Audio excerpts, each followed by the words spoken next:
So org-wide defaults are the only way to restrict access to objects and records. Everything else grants access. It's why it's really key to everything. So let's look at a few options we have for each object in our org-wide defaults. So if we take child objects on the detail side of a master detail, well, they're not going to appear in our org-wide defaults as they're already completely controlled by parent. Okay, so keeping it easy, custom objects, we have just 3 options here. We've got private, public read-only, and of course public read-write.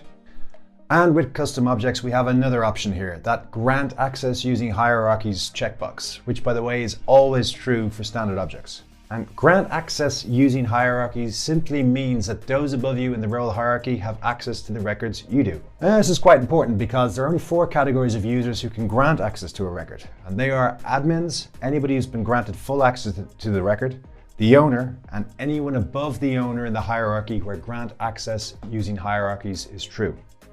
So that's custom objects. That should be all fairly simple to us. So for standard objects, things get a little trickier. So let's divide them into 5 groups. Most of them have the same options as custom objects, so private, public read-only, and public read-write. This includes contracts, by the way, which can be a little hard to spot as it's tied in directly with accounts. And also note that if you set account and contract to private, that your contacts, opportunities, and cases must also be private. And this makes sense when you consider implicit sharing, that special sharing for accounts that we talked about. In the main though, most standard objects are the same as custom objects.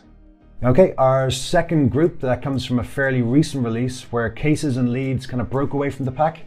There we have a 4th option of public read-write transfer. So it allows you to change ownership of records you don't own. So for transfer, think of queues, leads, and cases.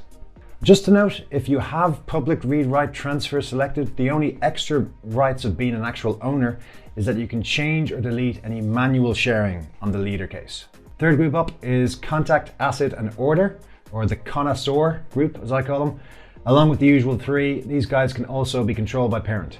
Okay, 4th group, we have campaign and campaign members. Campaign have the usual 3 suspects, plus public full access. And this is the only place you'll see it. It allows all users to view, edit, transfer, and delete all records.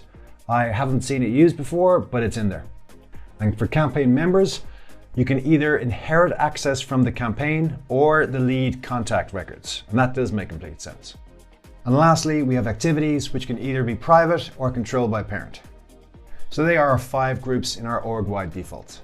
So last point on granting access using hierarchies is that it reappears as an option in public groups. So you may also need to review each group when looking at your sharing rules.